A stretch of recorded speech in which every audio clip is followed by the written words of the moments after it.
All right. Welcome, everyone. It's so great to have you here. I'm going to plug in my headphones.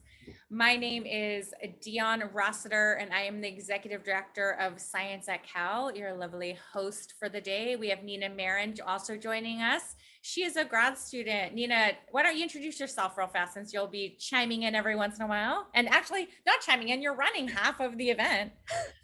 Sure. Yeah, my name is Nina Marin, and I am a PhD candidate at UC Berkeley, as well as one of our speakers today, and as well as a postdoc who's going to be speaking with us today. And I am going to be co-hosting. I'm very excited to be here. What department are you in? I'm in plant and microbial biology. And Nina was actually a presenter just a few weeks back. So I hope some of you have seen, you might have been there for Nina's presentation. It was lovely. So we have two amazing researchers, one grad student, as Nina said, and one postdoc, Dr. Christine Wilkinson and Sarah Hartman, both Life Finds a Way and a product of Mexico. So thank you so much for being here. Nina, I know you said we had somebody from Australia. Where else are people tuning in from? Most people seem to be tuning in from California. We've got one person from Phoenix, Arizona, some people from Berkeley, Davis, Emeryville, and Foster City, Pleasanton, it seems. So quite the gamut of the region. Yes.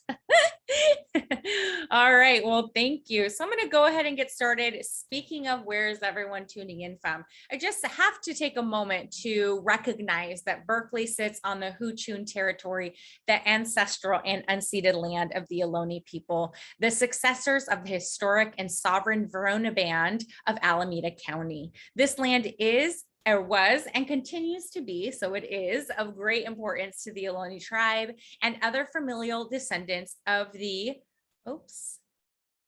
enable, sorry, somebody asked for live transcript and I had to do that for them. Okay, so another familiar descendants of the Verona Band.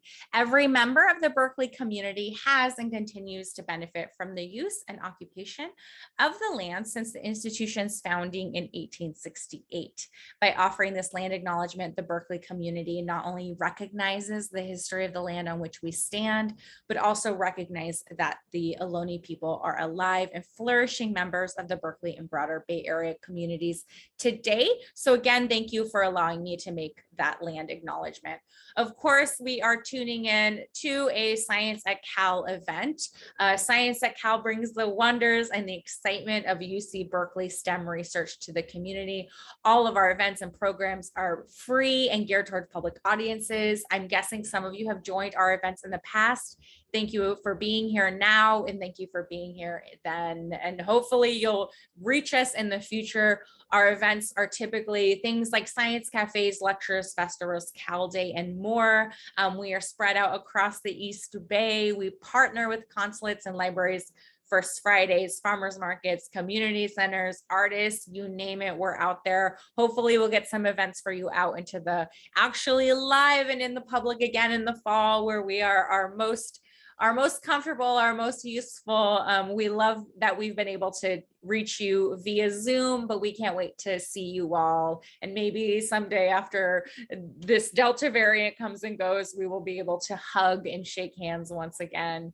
I want to thank all of you again for being here. Thank you to our supporters. Thank you for the Vice Chancellor of Research Office, Lawrence Hall of Science, all of our funders, our advisory councils, our faculty council. Thank you so much for everything that you do. We have a few events to round out the rest of our summer. Our Midday Science Cafe is our event with that we partner with Berkeley Labs. The next one is on the periodic table, and that's next week. So we hope to see you on next Thursday. And then we have our last summer lecture series event, and that is happening in 2 Wednesdays. So in 2 weeks, we will hear from Dr. Harriet Lau.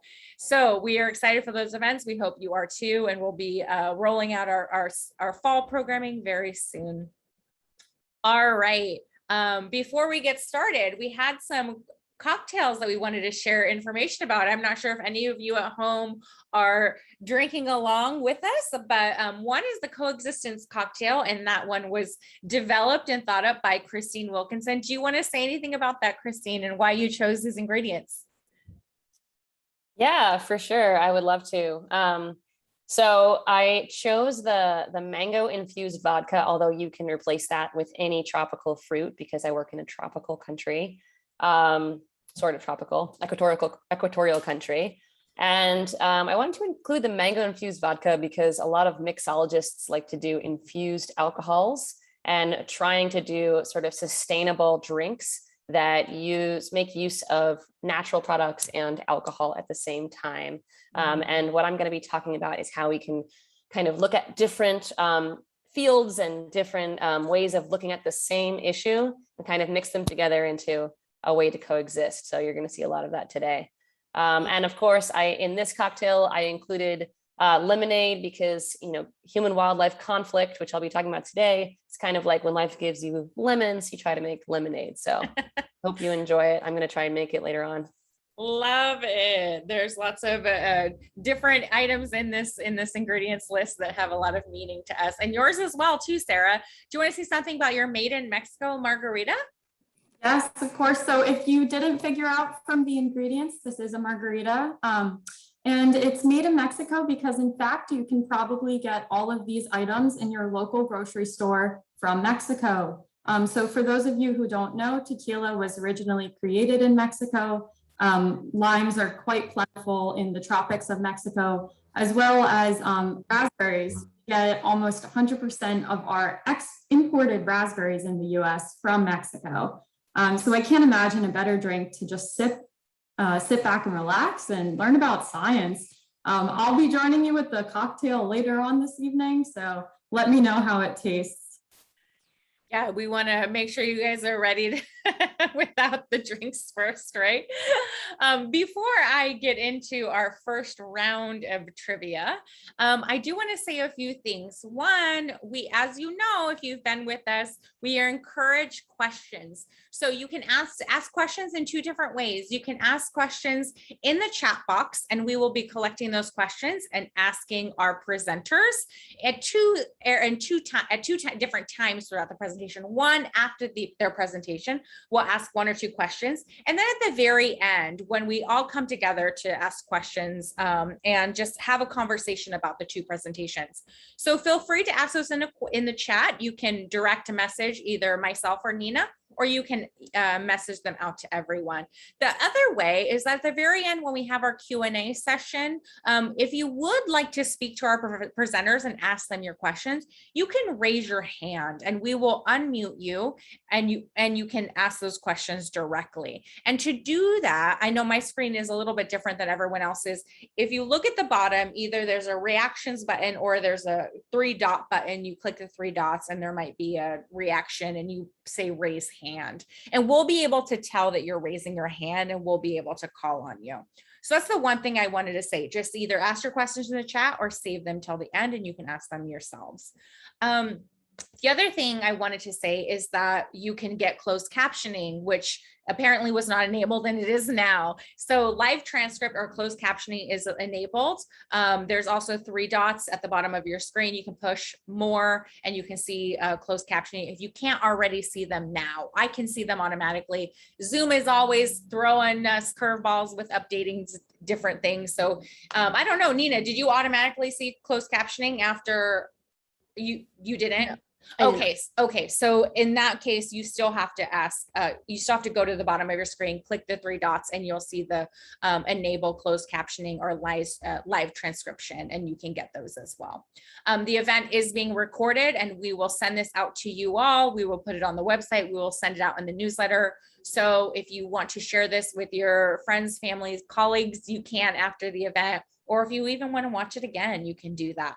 So those are all the things that I wanted to say to you.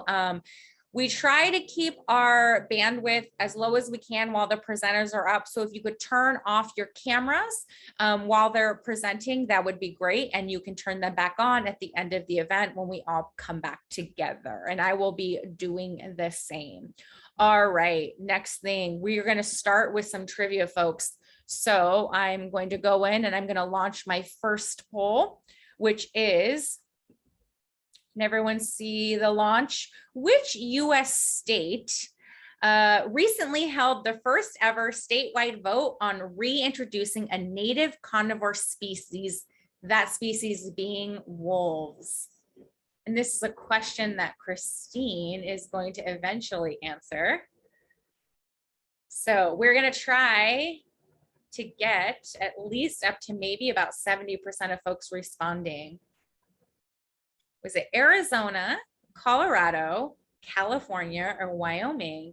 And we have like people are voting all over the place, aren't they, Nina? Yeah, I think there are like 2 forerunners. So I think it'll be fun to find out what the answer is. All right, where are we? Oh, we're at 69. Okay, we're almost at 70. So last second, if you want to get a vote in, where this isn't being graded, guys, so you can vote. All right, ending poll and sharing results. All right, can everyone see the winner on our poll was Colorado? What's the answer, Christine? The answer is indeed Colorado. Good job, y'all. So this is the first time the USA has ever voted on whether to reintroduce a native carnivore, or I believe a native species in general. I saw someone's comment about Montana. Maybe they're trying to get that on the ballot there, something about that on the ballot there. There are wolves there, though, I believe. I'm not sure if there are many. So yeah, this vote passed. It was a yes. It was a super close vote. It was 50.4% in favor, 49.6% against. And the yes votes, as you might expect, were mostly urban dwellers, and the no votes are mostly rural. So there was a lot of, that urban-rural divide, which we get into here in the US, that I'm happy to talk about more later on. Awesome. Well, thank you so much for that. We're going to go ahead and launch our second poll, or second trivia question. And I'm going to push launch here. Spotted hyenas have been known to outperform which species on some problem-solving tests? Chimpanzees, baboons, crows, or dolphins? I feel like I'm hosting Jeopardy for some reason right now. Did you hear that? I was like, All right. There is no consensus. Oh, they're It's very absolutely exciting. This is exciting. Ooh. I wouldn't know any of these questions if I didn't already have the answers. These are hard. All right, where are we? 65. Come on, you guys. Let's see. A few more people participating. Are we gonna get there? We're gonna get there. All right, I'm ending the poll, guys. All right, share results. What's the popular vote? Crows. Well, and it is crows and chimpanzees are in a close second. So the answer, Christine. So the answer is actually chimpanzees, which is pretty crazy, right? So spotted hyenas are really, really intelligent animals, despite what you might have seen in The Lion King. And this picture here is from a study that was actually conducted here at UC Berkeley. So for those of you who don't know, up until around 2013, we actually had a hyena clan on campus at a field station in the Berkeley Hills. So something you might not know about is that hyenas are actually apex predators that kill more than 60% of their prey. And in fact, lions are more likely to steal kills from hyenas than the other way around, unlike what you might assume. So the hyenas, like group hunting strategies, might be what makes them a lot better at cooperative problem solving abilities than some other animals. Excellent. Okay, we are going to launch these have been great questions and we're really stumping folks. Our third poll, our third quiz question. Approximately how much of the Earth's ice-free land is used for livestock grazing? Is it 5%, 40%, 14%, or 26%? No, I feel like I'm in Who Wants to Be a Millionaire. That's the quiz show. That's the one. All right. How are things going, Nina?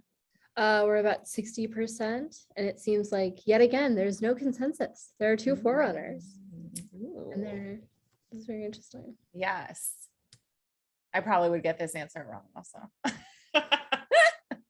All right, again, we're at 65%, and I'm going to end the poll and launch my results. There we go. And Christine, since we are close to a tie, 35% and 38%, what's the right answer? So the right answer is 26% of the Earth's ice-free land is used for livestock grazing. which is quite a lot. And that doesn't even include the amount of land used for growing livestock feed. So I think that's about 40% of all agricultural land is used for just livestock feed. So there are about 1 billion each of cattle, sheep, and goats on Earth. And we just, as we all know, we rely on livestock a lot. I included this map here. That's just an example of the distribution of cattle globally to give you an idea. So all that is to say, because of our global reliance on livestock, it's essentially impossible to prevent livestock and carnivores from living alongside one another. And that's what a lot of this talk is going to be about. That you're going to see in a second. Excellent. Well, that was the last trivia question. Those were very thought-provoking questions. So I'm glad we had a chance to do that. But for now, I'm going to let you take over the screen. So I just stopped sharing. I need to get Zoom back up. Where are you guys? Always a mystery. There we go. All right. So Christine, go ahead and take over while I introduce you. Christine Wilkinson is a conservation biologist. You've already met her, and a postdoctoral researcher in the Department of Environmental Sciences Policy and Management, also known as ESPM, at UC Berkeley. Her research interests include human-wildlife conflict, carnivore movement ecology, multidisciplinary mapping, and using participatory methods for more effective and inclusive conservation outcomes. Christine has spent the last decade working in conservation biology and natural resources management across the US and in Kenya, Tanzania, and Uganda. She has also served in various capacities and as an informal educator, piloting and implementing dynamic programs for teenagers and young adults in the Bay Area and around East Africa. For her current research, Christine is using remote sensing in conjunction with participatory methods to understand landscape permeability for carnivores, the dynamics of human-carnivore conflict, and perceived conflict risk, and the intersection between human and carnivore resource needs in 2 different regions, both the Bay Area and in Nakuru County, Kenya. So you are going to learn all about what all of that means right now. So take it away, Christine. All right, just going to confirm everyone can see the slides, right? Yep. Awesome. Okay, so thanks so much for that introduction. I'm really happy to be here with y'all today. And today I'm going to share with you a story about what it might look like for humans to coexist with wildlife. So let me start you off with something I feel many of us often take for granted. And that is that large carnivores and other wildlife live alongside people in even the most pristine landscapes. And we now know that separating people from wildlife is really unrealistic, and that interactions between people and carnivores are complex and can shape the environment at many scales. So to address this complexity and understand how humans and wildlife can share landscapes over the long term, my colleagues and I are bringing in local community perspectives and combining them with what we know about ecology and animal behavior. So today I'll be walking you through a story about human-carnivore conflict, illustrated by some of my dissertation work. And if there's one thing from today that you should definitely pay attention to, it's this basic concept, human-carnivore conflict. So human-carnivore conflict is our way of describing the negative interactions that can happen between carnivores and people or their livestock, as well as people's perceptions of risks that carnivores pose. So a negative interaction might be a puma killing someone's goat, or even chasing a person while they're hiking. And it also includes human actions like human retaliation toward pumas, whether it's legal, like a permit to shoot the offending puma, or illegal, like poisoning or other methods. Meanwhile, maybe you've been out on a hike or a bike ride and you've been worried about what it might be like to encounter and be attacked by a puma, even though this event is extremely rare. But these perceptions are still very important. Perceptions influence actions like retaliation, and they also influence acceptance toward carnivores and legislation about them. So today I'll be using 3 brief case studies from my work in Kenya to illustrate the factors we should think about when trying to manage these conflicts and move toward coexistence. So for our first case study, we wanted to look at how well the tools we are using for coexistence are actually working. And what I mean by tools is this. Around the world, people have used many tools and methods to try and stop carnivores from attacking and killing livestock. So for example, at my field site in Kenya, the Conservancy uses these livestock enclosures that have an opaque mesh to prevent predators from seeing into the livestock. Another common tool is livestock guardian dogs, which is, we can all imagine what this dog's job is, right? And another example is flaggery, these red things in this photo here, which scare wolves away for at least a period of time. And there are many, many, many other types of tools being used around the world. But we don't really have a lot of scientific evidence for how effective these tools are at protecting livestock and keeping predators away. So this is why for our case study, we wanted to see whether and how fences in particular are working as a tool for coexistence. So before I talk about the effectiveness of fences, I'd like to set you up with some background. Our story today is set in the Rift Valley of Kenya in and around two protected areas. Lake Nakuru National Park to the west is one of only two fully fenced national parks in Kenya. And Soisambu Conservancy to the east is a wildlife conservancy that is also a livestock ranch. And Nakuru City to the north is one of the fastest growing cities in East Africa. And there's also really dense human development around both protected areas, which isolates them. And I'll give you some context about this area to set the stage for the rest of the talk. So first, this photo is a great example of the dense development and agriculture completely surrounding the two protected areas. And Soisambu Conservancy, seen in that photo, has both domestic and wild animals closely sharing the same spaces. And issues around wildlife are deeply controversial. This might look like a photo of the military, but it is actually the Kenya Wildlife Service, which is militarized largely to stop poachers. Now, because of all of this, the surrounding communities have a really complex relationship with the protected areas. And last, this electrified fence around the national park was erected in the 80s to keep rhinos in the sanctuary, but it's also currently used to prevent human-wildlife conflict and to mark the park boundary. So there are a lot of shifting stated purposes of the fence that influence how effective it is as a coexistence tool, as you'll see.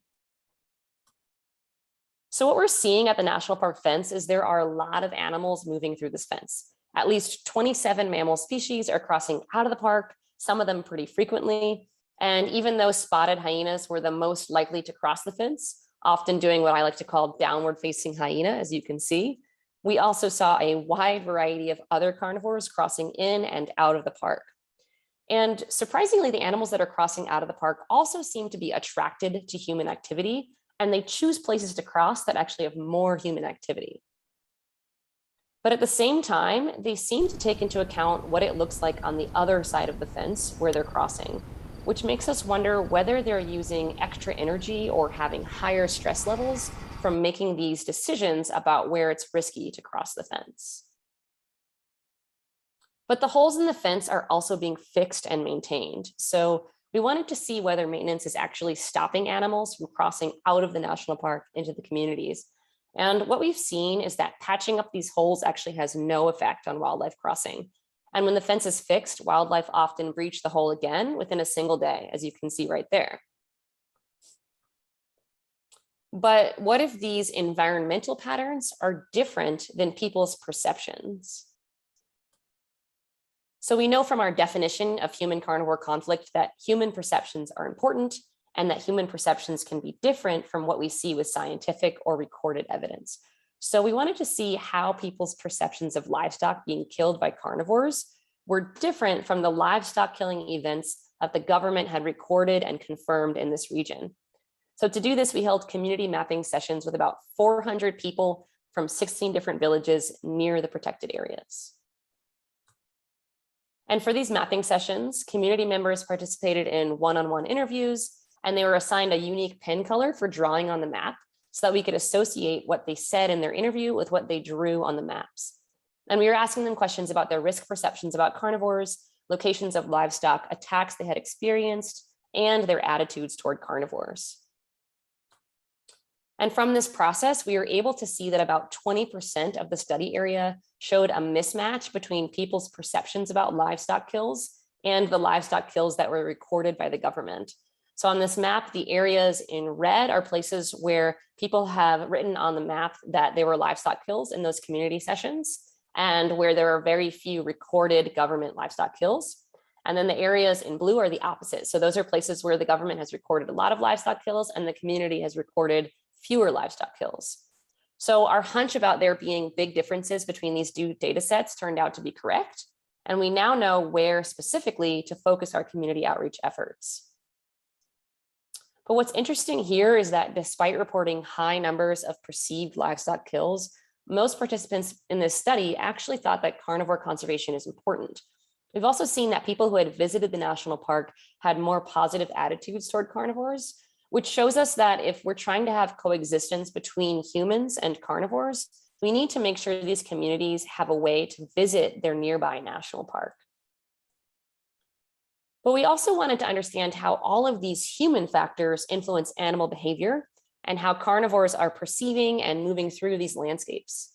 So to do this, we used spotted hyenas as a case study. And spotted hyenas are known to attack and kill a lot of livestock across Africa. And we know they're very clever and able to adapt in human-dominated landscapes, but we don't really understand how they move in relation to people and infrastructure. And hyenas can give us a window into how carnivores around the world are adapting to the human-caused changes in these rapidly developing landscapes. So first, we wanted to see where these hyenas are living and moving generally, and how does that compare to places without as much human development? So we put GPS collars on a subset of the hyenas, which you can see here. And we saw a few interesting things. So on the left, we have a subset of hyena data across 3 days to show an example of their fine scale movements. And on the right is a map showing where they're most likely to be found based on their collar data. So one thing that we're seeing is that many of them are moving to and from the conservancy and the national park routinely. And they're also going into each other's territories a lot more than normal. This is really important because hyenas have intricate social structures where every animal has a particular rank. Now, along with this social rank, they're also very territorial. So you don't typically see hyenas going into other clans' territories. And we think that this really high overlap between clans could be because there just isn't very much space in these small, isolated, protected areas. But we don't really know if that's affecting their social structures and what it means for them over the long term. But we also wanted to see whether and how animal behavior and resulting conflict is influenced by human factors. We wanted to figure out if we can use what we know about the landscape to predict where hyenas will choose to go. And what we're seeing is that how hyenas choose to move depends on the scale that you're looking at. So at a broader scale, the places they go can best be explained essentially by everything we analyzed, which means ecological factors like vegetation and water, and human infrastructure and tolerance. Meanwhile, when looking at how hyenas are choosing to move at a finer scale, we discovered that this finer scale immediate decision-making was best explained by just human infrastructure and human perception. Now, this shows us that different types of factors like ecology and human perceptions may have different importance for hyena behavior depending on what scale you're looking at. We've also been using hyenas' individual spot patterns to see which individuals crossed the national park fence and how often. So thinking again about hyena's social structure, we expected the lower ranking hyenas to be taking that risk to cross out of the park more often. But so far we've logged nearly 200 individuals of all social ranks crossing at just 8 of the sites. So what this means is that social rank might not play as strong of a role as we thought in navigating human risks in this study area, and that the outside of the park might be really important for the hyenas' ranges. So to recap the case studies, we learned that the effectiveness of conflict interventions is complicated. In the case of our fence, carnivores are still crossing, and fixing the gaps in the fence doesn't seem to help. We also learned that involving the community while also taking into account the ecology can help us to more deeply understand human-carnivore conflict while also elevating the voices of community members. And finally, we've learned that carnivores' perceptions also matter. Even our most adaptable carnivores like hyenas are choosing their movements based on both ecological factors and human perception and tolerance. So in the words of Dr. Ian Malcolm, in these shared landscapes, life finds a way, but not without considerable risks and challenges that require holistic and inclusive approaches to unpack. So pivoting a bit, if you've ever wondered how coyotes, raccoons, and even pumas navigate the city and its people, that's what I'll be looking at next. I'll be taking these ideas home to where I live, which is the Bay Area. And for my postdoc, I'll be working with Dr. Chris Schell to understand the impacts of inequality, gentrification, and other socioeconomic factors on carnivore movement and wildlife communities. And I really want to involve my community in the work. So I'm hoping to connect with citizen scientists and community members here in the Bay. So please reach out to me if you'd like to get involved. And with that, I'd like to thank my funders, my labs, my field team, and my awesome undergrad research assistants. And I will take any questions that you have. Thank you. Awesome. That was so wonderful. We do have some questions in the chat. So let's see. If wolves' natural prey is abundant, I assume they won't go after the livestock. Does providing abundant natural prey reduce wolf predation on livestock? And how about hyenas? It's a really good question. And I'm sorry to say, but the answer is context dependent and complex, like most of the things I talked about. So I actually had a paper about that that I can send along if you contact me, where we tried to look at the ecological bases behind conflict. So how can we use applying ecological theory to predation on domestic prey? How can we use those ideas to predict which tools will work in different settings? So in some cases, you've seen bringing in a lot of wild prey actually brings in more predators, and then the livestock are at more risk. And in other cases, you've seen the opposite. We're having a lot of wild prey will make it so that the predators will switch to their wild prey. It also depends what kinds of tools people are using in the area. We don't have much evidence for what tools work, but if you're using something that makes it essentially a lot more costly and risky to get livestock, they might pivot to their wild prey instead of going for the easy snack that doesn't defend itself. And that is true across the board for any predator. But of course, it depends on where you are, what the landscape is like, what the politics are like, and what tools are in play. So sorry to not be able to provide you with a more concrete answer, but that's something that a lot of people are working on. Good question. Yeah, great question. So one more, and this is one that just popped up, and it is interesting to me because did you just see the article about how a woman is feeding the coyotes in San Francisco on Burnell Hill? So one of the questions is, how similar are hyena behaviors to local coyote behaviors in terms of interaction with human communities? And again, that just reminded me that I just heard about this morning. So anyways, I don't know if you have any commentary on that. Yeah, but also long story short, she should not be feeding the coyotes. right. Any animal will get habituated, and habituation leads later on to people hurting that animal, usually with humans, especially since, coyotes and hyenas are the carnivores that I can think of off the top of my head that have been considered vermin for like time immemorial. Lion King didn't help that for hyenas, by the way. So already there are a lot of kind of negative stigmas toward these animals. So if we're making it so that they find it a lot easier and more exciting to go closer to humans, we're actually putting them in danger over the long term. So that being said, a lot of the animals that we consider vermin, I mean, think about it, people don't like rats, pigeons, things like that, are just the animals that are generalists and able to survive when we've destroyed their habitats. So in some ways, we should be giving them a lot of credit and thinking of them more as like these very adaptable, clever animals that can still make it despite our presence. Oh, I love that. Yes, I love that. Like cockroaches and things, right? They get a bad rap, but actually they're just good at surviving. We have a lot more questions for you, so we are going to save those, and we're going to let Sarah up with some trivia questions. So I am going to share my screen once again. Can y'all see a blue screen? Yes. All right. So we are going to hop in, and then we'll come back to you, Christine. So everyone, if you have more questions, you can continue to ask them in the chat. So the first question, I'm going to run this poll. Let's get that going. Sarah, poll question number 1. Roughly what % of global population can be entirely fed from local agricultural? And by local, Sarah means less than 62-mile radius from where you live. What percentage of the global population can be entirely fed from local agriculture? That's 70%, 28%, 50%, 67%, or 80%. Yeah, and I realized here I made it harder for all of you because there are 5 answers per question. So you've 5 choices to choose from this time around. Yeah, they've leveled up. They had to do all of Christine's hard questions with 4 answers. Now your hard questions with 5. So they're gonna jump 2 grades today.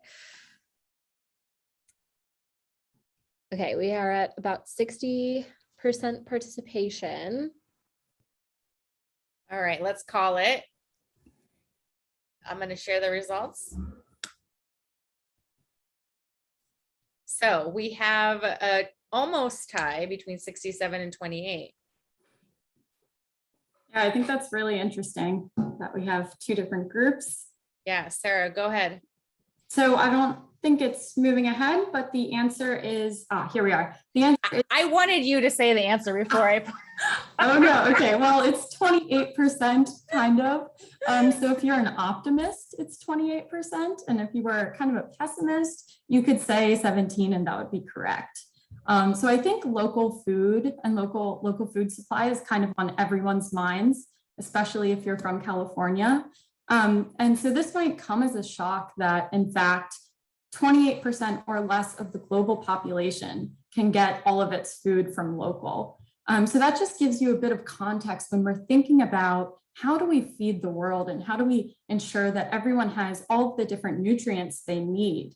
And one of the challenges here is that foods come from different climates. And so if you're trying to fulfill your entire diet, sometimes it can take over 1,000 kilometers to that 620 miles just to get all of those needs you have to have a healthy body.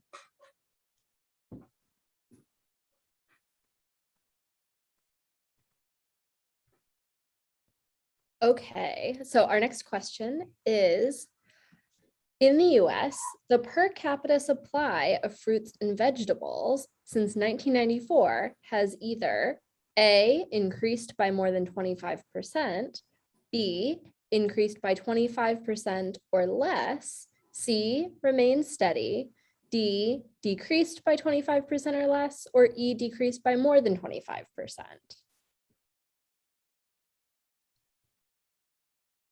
Oh, very interesting. Very interesting indeed. Again, we have groups of people all over the place here. Yeah. No clear consensus. Oh, we have a We have a forerunner forerunner right now. Yeah. forerunner. Okay, we're about 60%.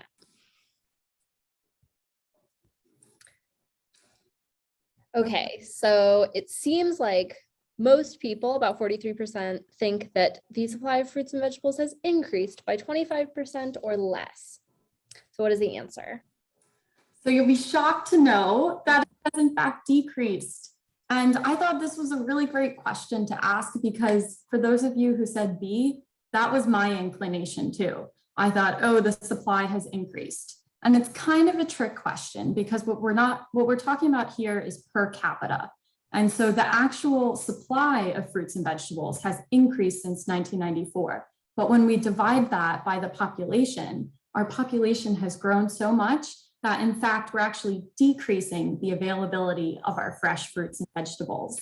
And then just for some context or contrast, nuts have actually doubled in that time period. So we do see higher availability of nuts per capita, lower availability of fruits and vegetables. But I will say it's only by 4%. So, you know, if you said remain steady, you were pretty close to. Okay, shall we go to the next one? Mm-hmm. Okay. Mexico supplies at least 95% of US imports of which crop? Strawberries, broccoli, blueberries, asparagus, or all of the above? And our images have somehow shambled. Yeah. Do not let the images throw off your intuition for the right answer.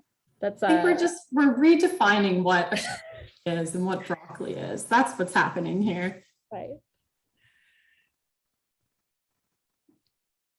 All right. Okay, we're at 68. So Yeah.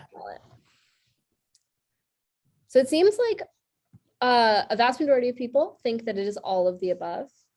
Sarah, what is the answer? Yes, so the answer is strawberries. And I know this was kind of tricky too, because if you go to the grocery store, you've probably seen all of these with product of Mexico. Now I did give one tiny breadcrumb earlier when I mentioned the cocktails. So raspberries, 99% of them are coming from Mexico, as well as strawberries.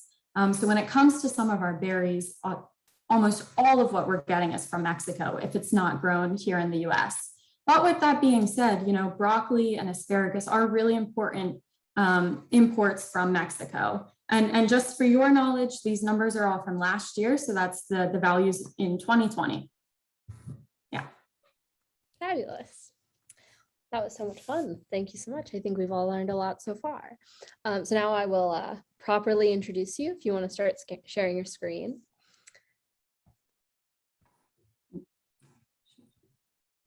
Okay. Sarah Hartman is a PhD candidate in the Department of Environmental Science, Policy and Management, or ESPM, at UC Berkeley. Her research interests lie at the food-water nexus and ask critical questions about the sustainability of the global food trade. She conducts her interdisciplinary research under the advising of Dr. Paolo D'Ordico before coming to Cal.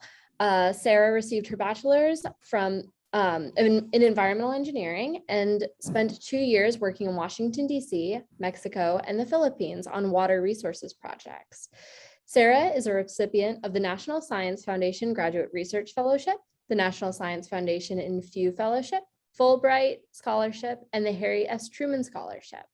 When not running computer models, Sarah enjoys hiking, learning new languages, mentoring, and volunteering with Engineers Without Borders, the San Francisco chapter.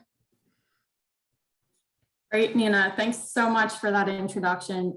I just want to say it's so exciting to be with all of you here today, and also to follow up Dr. Christine Wilkinson's incredible talk. So I'm going into my 3rd year of my PhD, and today what I'm here to talk to you about is the title is Product of Mexico, the Socio-Environmental Impacts of Food Trade. And I hope that through the presentation today, I can give you a new perspective on food and the resources it requires. I do realize we're coming up on dinner time, so I hope everyone has some snacks handy. So let's go ahead and get started. So how about we start with a simple question? How much water have you eaten today? Not sure? Well then, let's break it down a bit.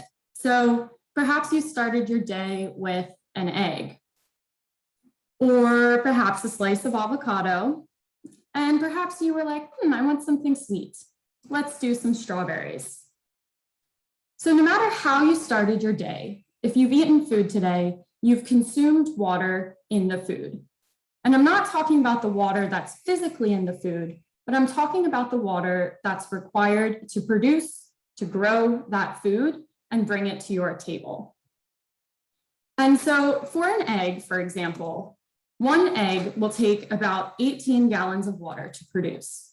So you can imagine that you're gulping 18 gallons just as you eat that one egg. For an avocado slice, it's going to be about 4.1 gallons. And for, let's say, 10 strawberries, that'll be about 2.6 gallons. And specifically, I do want to point out that this is going to be in California in the year 2014.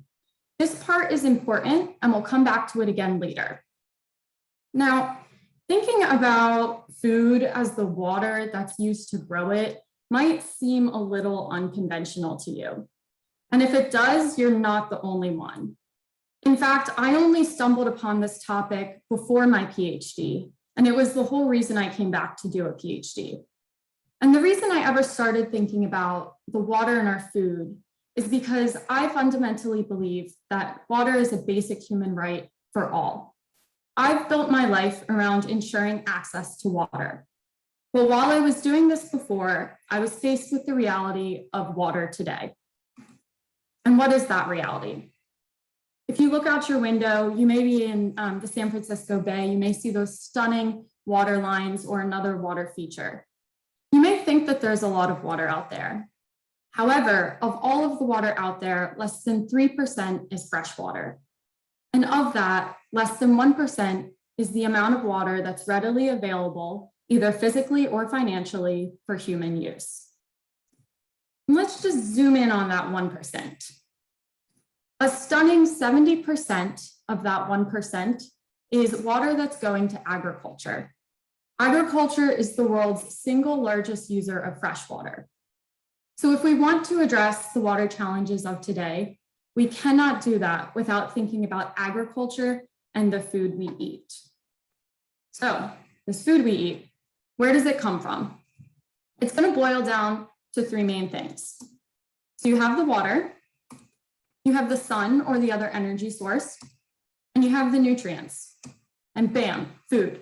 That simple, kind of. For anyone who has a garden at home, you may be thinking about the fact that you have to water your plants to get those nice juicy tomatoes. And in fact, in California, you're probably watering your garden and putting in extra nutrients just to make sure that your crops are growing to a healthy level. And this is the way large-scale farming works as well. Food is grown as a combination of the resources that are provided by nature, those naturally provided water through rain or from the ground, the sun, and the nutrients. But then oftentimes, we need to add more. We have human additions of water and nutrients in order to supply the sufficient food of the world. Now, the amount that you're going to add, those human additions, is going to depend on the climate where you are, that you're growing the food. So if you're in a place like Berkeley where it doesn't rain a lot, you'll probably end up having to add more water to get that food. So let's go back to the strawberries. Hopefully you guys like strawberries because I'll be talking about them a lot.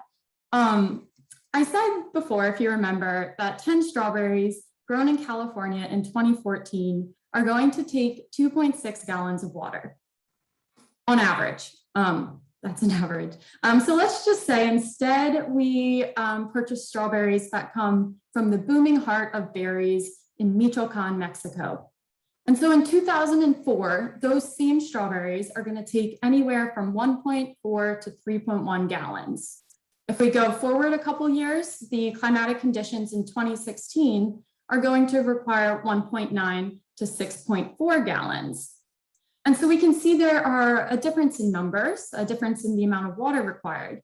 And this is due to changing local environmental conditions, including the amount of rainfall and the air's temperature. And both of these can affect the evaporation and evapotranspiration from the plant. As you can see, these numbers require different amounts to grow depending on the location and the year. Now, another reality of the world that we live in today, which hopefully I alluded to with one of the trivia questions, is that today food is traded globally. And what this means is that we also have access to global natural resources. So if we consider the trade between the United States and Mexico, what this means is that when we trade our food, we are also trading the resources that go into that food, especially the water and the nutrients. The global nature of our food system can be thought of both as a good thing and a bad thing. So one benefit of it is that it can lead to more efficient use of resources. If we go back to our example of strawberries, if you grow the strawberries in one year where it's more efficient in Mexico, and then in California the next, then your net water consumption can actually be a lot less. However, that's kind of not the reality of how this works. The drawback of the global food system is that it's not always optimal. And the actual distribution of where resources are being used versus where people are eating is not always equitable, excuse me. While it might be more efficient to grow strawberries in one year in Mexico and then in California next, it's going to change every year. And once an agricultural region has started growing a crop, it's most likely not going to stop growing it just because in that particular year, it's more efficient water-wise to grow it in California rather than Mexico. So what this boils down to, what this means, is that growing agricultural regions end up using resources irrespective of global efficiency, sustainability, or equitability. And when we're talking about the US-Mexico trade relationship, I just want to make sure we're on the same page about some things. So Mexico has become a pretty big player in supplying US produce, especially after the North American Free Trade Agreement of 1994. So the year-round availability of your favorite produce at the local Andronico's or Safeway or wherever you like to shop is likely a result of being able to import foods from Mexico in the off-season.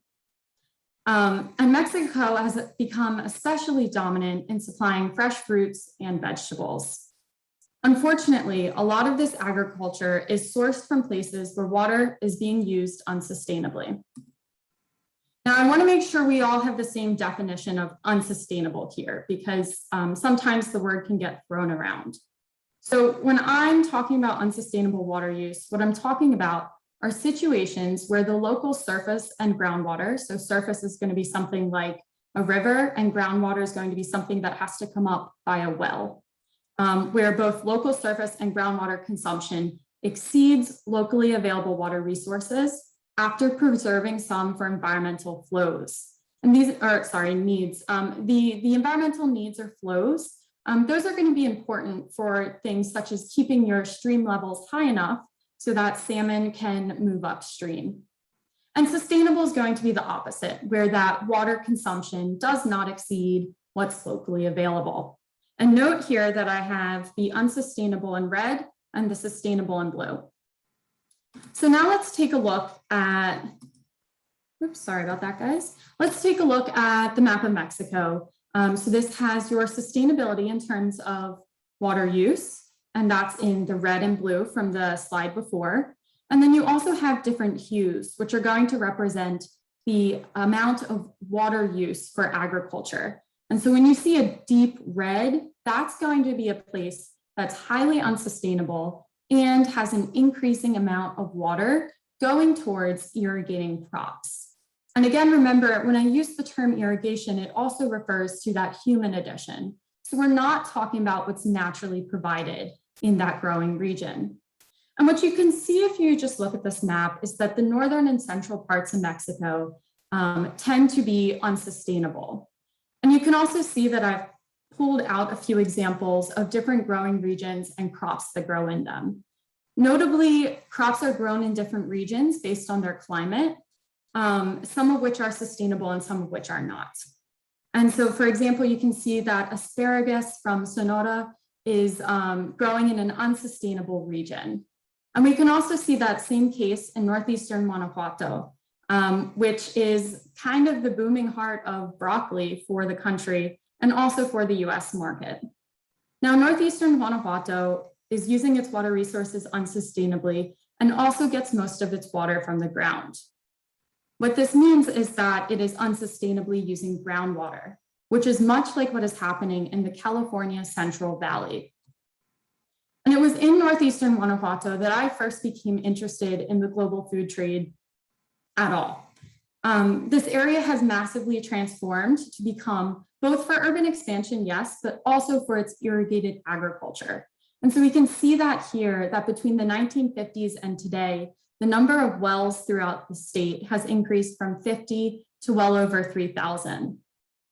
And also notably, currently 85% of the water that's used in the state is for agriculture. So if you remember before, I said the global average was 70%. So in this particular region, it's much higher at 85%. So we know that the groundwater is unsustainable. And as more and more water is sucked up from the aquifer, the shallower water has run out and the wells are dug deeper and deeper, literally hundreds of meters deep. The deeper water also has highly contaminated, naturally occurring contaminants, including arsenic and fluoride. Arsenic is a colorless, tasteless, odorless carcinogen, and fluoride in this water is at such high concentrations that it's causing neurological disorders and brittle bones. For anyone who just maybe got a little anxious, just as an aside, the concentration that we have of fluoride in our drinking water is much, much lower and is actually associated with better oral health. So answer that one. So my previous work in the state was in collaboration with a nonprofit called Caminos de Agua, where we were working to improve the affordability and effectiveness of drinking water treatment systems for these toxic contaminants. Without the water treatment, this water is toxic to drink directly. Now, in terms of the water that's going to our food, more research is still needed in this area to understand if and how much is entering the food itself. We can see, though, in this example that the environmental impacts of the global food trade can be seen in the drop in water table. We can also see that the social impacts are manifesting in the way that it's changing individuals' abilities to access, afford, and drink safe and healthy water. Today, as we face a world with a larger population than ever before, we are also putting more strain on our natural resources and the natural world. In the case of water, we know our water resources are finite. We also know that we need water for so many aspects of life, including to grow the food that nourishes our body and to supply the faucets that keep our body clean inside and out. Unfortunately, the reality is that the supply is limited, and the decisions we make have real-life implications for people near and far. As a researcher, my goal is to increase knowledge of and awareness about the crucial role that water plays in life. Hopefully today I've done that through the lens of socio-environmental impacts of the food trade between Mexico and the United States. I really welcome any questions about water, about food, and I'd be so excited to chat with you after this. So here are my email and website. Thank you. Thank you, Sarah. That was wonderful. So I just have one question for you, and then we can go to our general Q&A. I was really interested in your commentary on toxins that are being dredged up when the water table gets lower, as you have to dig more wells in these regions in Mexico. Could you explain a little bit more about where those toxins end up, if they do end up in the food that the water is being used to irrigate or in the drinking water? Sure. So first of all, I mentioned it was naturally occurring. So this is coming from the rock around within which the groundwater is sitting. So naturally occurring arsenic and fluoride. This does happen, not just in Mexico, it can happen anywhere. Now what's happening is where the deeper wells are getting higher concentrations of these contaminants, and they're coming up for anything that we use our water for. So may that be for irrigation, may that be for municipal use. And this is really where the tension comes up, because when you are drawing up the water and you're drinking it directly, what that means is you're directly putting those contaminants into your body. So this is going to be a little different from if the water is going into something else first, and then you're consuming that end product.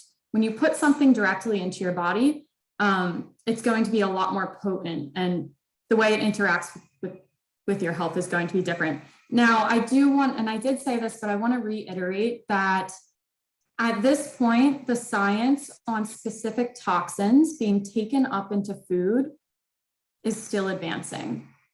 And so a really great example of what we do know is that rice that's grown in Southeast Asia, for example, in Bangladesh, which has very high arsenic concentrations in its groundwater, that rice, depending on the variety of rice, and depending on how the rice is processed, can contain arsenic.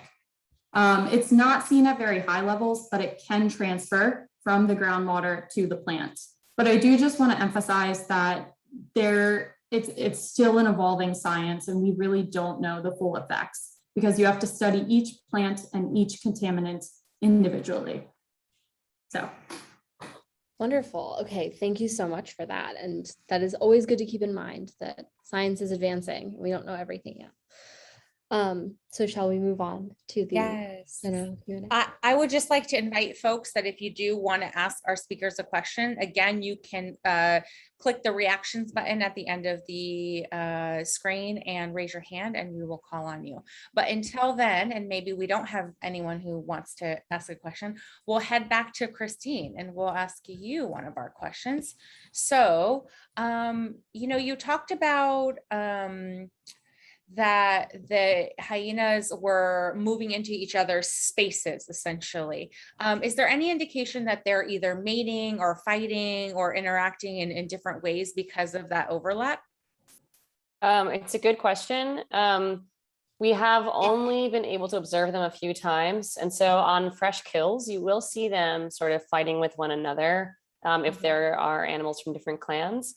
But there are certain like human, kind of like, for example, a place where people dump the extra livestock carcasses that were like diseased, or they're not going to use them for food.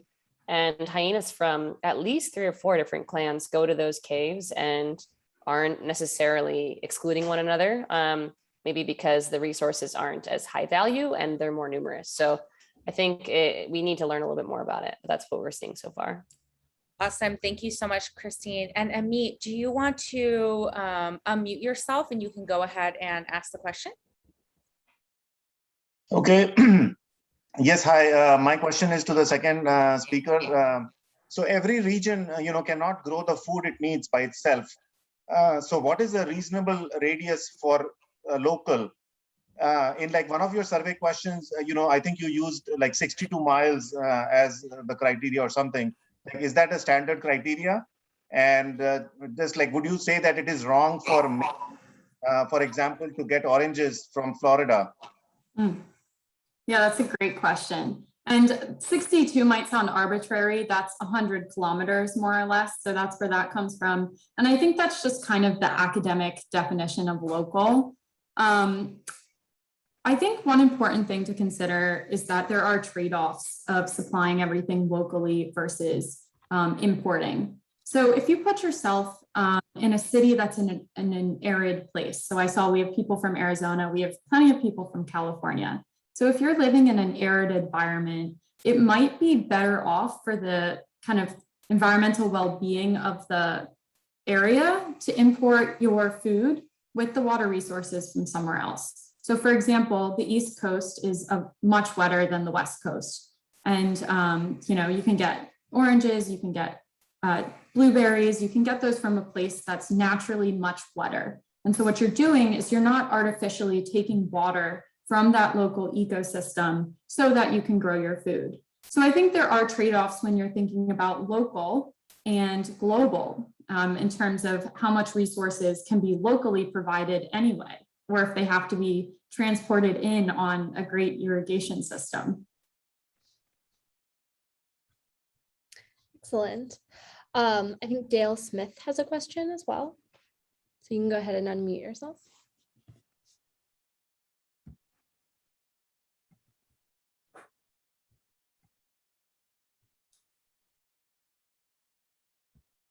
No? Okay.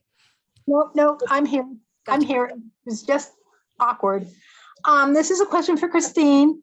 Given that Mexico, in the northern part of this country where we get most of our vegetables from and fruits and vegetables are the same, and there's deep water removal, I've seen a lot of plants coming in, a lot of produce coming in that says it's organic.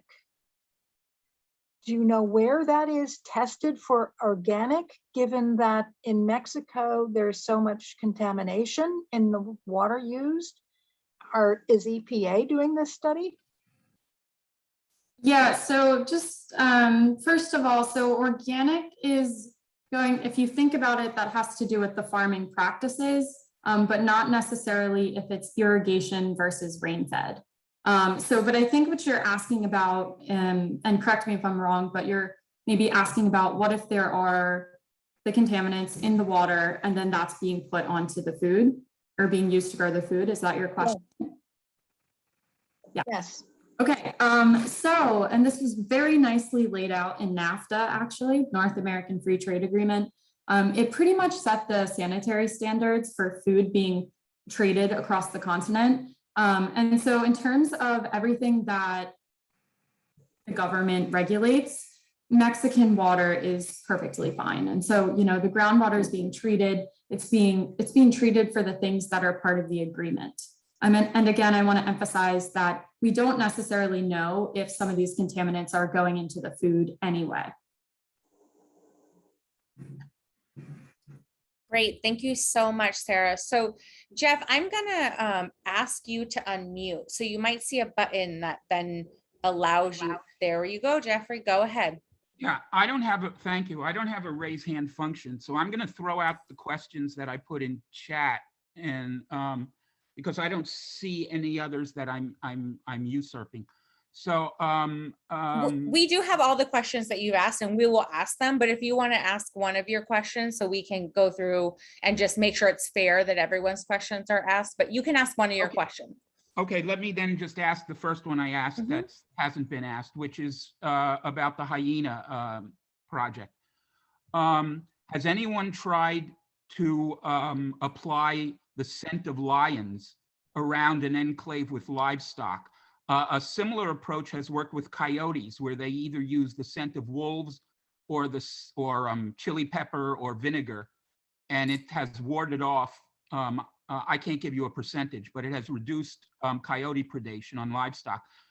I would assume a lion would be a natural predator for hyenas. Has anyone tried that? Thank you.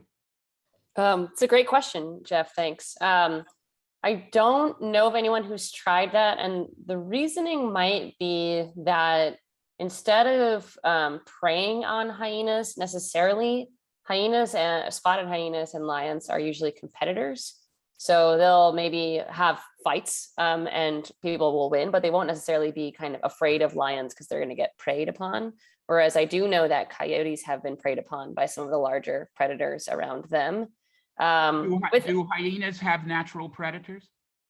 It's mainly when they're young. So like a lion might come in and kind of raid the den and that kind of thing, or another, a leopard or kind of the cubs are getting eaten. But that doesn't mean that it's not a good idea to try. I do know that in my field site, and of course, this is all dependent on how the predators have interacted with one another and with people and that kind of thing, depending on where you are in the world. But in my field site, you might have lions jump into an enclosure, which then makes the cattle stampede out, and then the hyenas are there to take advantage of it. So they're not necessarily afraid that the lions are there in that particular circumstance. But it's definitely something worth trying. And I'll just reiterate, there isn't enough scientific evidence behind a lot of these tools for us to know which ones will work across contexts. And that's something that is getting a big push right now and a nice amount of funding to try and get more evidence behind these things instead of us just dropping a lot of money on them and hoping they work. So Thank you. Yeah, thanks for the question. Thank you, Christine. That was great. So I have a question for Sarah.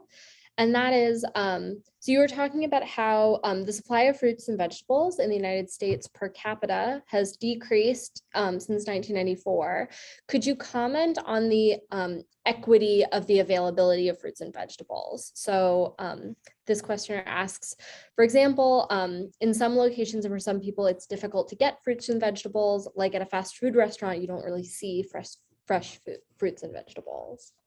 Yeah, absolutely. And I think that's a perfect example. So the per capita value is also deceiving, but it's the value we have. But the reality of what we know is that the way that food is distributed within a country is not equitable. And we see this not just in the United States, but also around the world.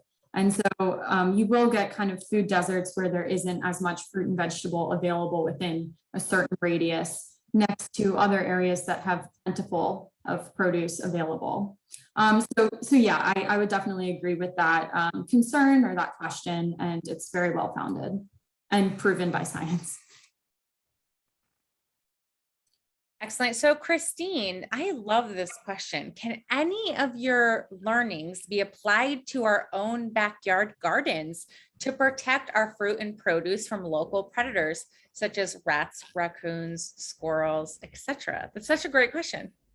Yeah, that's fantastic. I think pretty broadly, one thing that we can all be doing is thinking about, what is the ecology of the animals that are kind of annoying us and taking our produce and that kind of thing, and how do they move through, what kinds of typical behaviors do they exhibit, and choosing our non-lethal tools based on that. So choosing the appropriate types of fences and digging them into the ground and netting and whatever it is that you need, or scents perhaps, as Jeff suggested, to deter these animals and allow them to still thrive and hopefully find some of their natural food sources.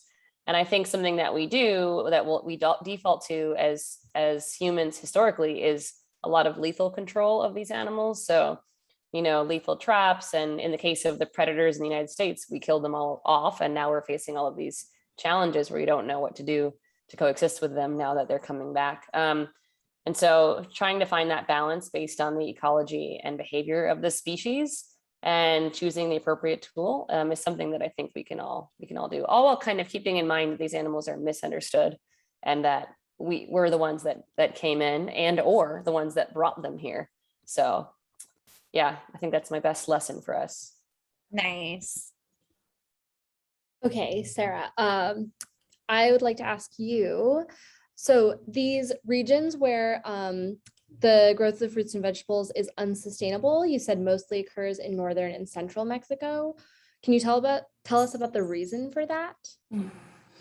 Yeah, I mean, I think the main reason is just the climate. So we're talking about pretty dry parts of Mexico. As you go more south, you're going to get a lot more tropical. So think like where Cancun is, it's very lush, gets a lot of natural rainfall, versus when you go closer to the border, you go inland. Those are both areas of the country that are pretty dry to start off with. And I think, it is really interesting because along that central part of the country, a lot of that agriculture is not only unsustainable, but it's unsustainable groundwater, which means that it's, if you're aware of anything about what's happening in the Central Valley, where the physical dirt is sinking because we've extracted so much water from the ground. In any place where it's dominantly coming from groundwater, we have that same exact problem. And the challenge there is as you compact the soil, you can't put the water back, even if you try, because there's no space for it anymore. So it's kind of an irreversible action. And so for me, at least when I think about it, I think some of our most important global bread baskets and produce baskets are fed by groundwater. And so the challenge is that as we suck it all away, we have to figure out another solution for how we're going to grow our crops and where we're going to get the water for it. Thank you so much. I actually have a follow-up question for you. Can you talk a little bit about dry farming, where all of the water is actually provided without any irrigation? Like, where in the world can that happen? Where are maybe the most sustainable places to grow food? Yeah, that's a great question. And I like this because I don't want to make it sound like it's all doom and gloom. Okay, there's a wealth of researchers who are looking at this. How do we supply the world with enough food? We need to double the output of how much food we're producing by 2050. And there are going to be so many things that come into that. It's going to be improvements of technology. It's going to be growing crops. And this is to answer your question, Nina. You want to grow crops in the location that's natural for them. So not growing your, super thirsty avocados in the desert or your super thirsty nuts. You want to grow that in a lush, wet place. And so it's matching the type of crop with its natural climate. And so you can do like optimizations of the best place to grow something. And that's one way of helping feed the world while still leaving enough water for the rest of life. Beautiful. I'm so glad we ended on a more positive note there. Awesome. So Christine, I think we're going to ask you one more question and then we're going to head out. And I think this is a little bit of a treat because I know one of the stories you're going to tell because you told it to us earlier. And I was like, you got to bring that one up. Because this next question is asking you to talk more about the history of the fencing with the rhinos and how it was used to keep rhinos in and how these hyenas and why they're even making it through and how that transition occurred and just sort of speaking a little bit more to that as it relates to the rhinos. Yeah, sure. Yeah, so as I mentioned, the fence was put up in the 80s because there are rhinos in the park and rhinos are endangered. All species of rhinos are endangered. And so the idea was to keep the poachers out of the park. Our national park still gets poachers that come for the rhinos every now and then. But now if you ask people who work at the park what the fence is for, they say it's for that, but it's also for keeping people out, and for preventing human wildlife conflict. And so the fence is electrified. I think I mentioned that as well. It has these electric wires, but there are not really enough resources to keep that electricity going all the time. And that's kind of one of the fallback, the issues in conservation generally, is that people have all of these great ideas and the follow through and the long-term maintenance fall through the cracks because of lack of resources and a lack of a plan for that in the future. So this fence, the reason so many animals are getting through is partially because this fence isn't electrified all the time, or it's sporadically electrified depending on where you are. And in fact, I got so accustomed to the fence electricity being off in certain places or low in certain places that I once leaned against the fence while doing work, and it gave me a massive shock, and half of my body went numb for 15 minutes because I was so much not expecting it to be electric. So yeah, don't do that. But it just goes to show you that there needs to be a very set purpose and plan for each of these tools that is built into its maintenance over time and its funding over time, because otherwise, you're fencing an entire area of land. It's 188 kilometers squared that you have to maintain. And so if there's no resources for that, then it's just not going to work out. Right. And it wasn't even originally built to do what it's now being used to do. And so that maintenance may look different than originally thought, right? Exactly. Yeah. So one of the things we're thinking about with this fence that I didn't get to mention is that I now know where the animals are trying to move through the most. And so one thing that I want to propose is creating a wildlife overpass from the national park to the conservancy, because there's a road there, and making it so that it's a rhino-proof barrier, but that other animals can get through and have double the amount of space and be able to use the conservancy while protecting the rhinos. So that's something that this work is going toward. Oh, I love that. And before we end, because we are about to head out, I never mentioned that music that I was playing at the beginning while we were letting the crowds in is actually music that Christine had suggested. So do you want to talk a little bit about where that music comes from? Sure. The music that was playing was a style of music called bongo flava from Tanzania. It's mostly in Swahili, but it's also a mix of English and Swahili. It's very fun. If you need some party music, highly recommend checking it out. Or music to enter a lecture, apparently. All right. Well, thank you, Christine Wilkinson, Dr. Christine Wilkinson. Thank you, Sarah Hartman. And thank you, Nina, for joining us. And of course, thank all of you for being here again, for always making sure that you join us, that you're active participants, that you ask all these questions, and we are so happy to have you. So thank you again, everyone. We'll see you hopefully next week or at the next Grounds for Science. Thank you.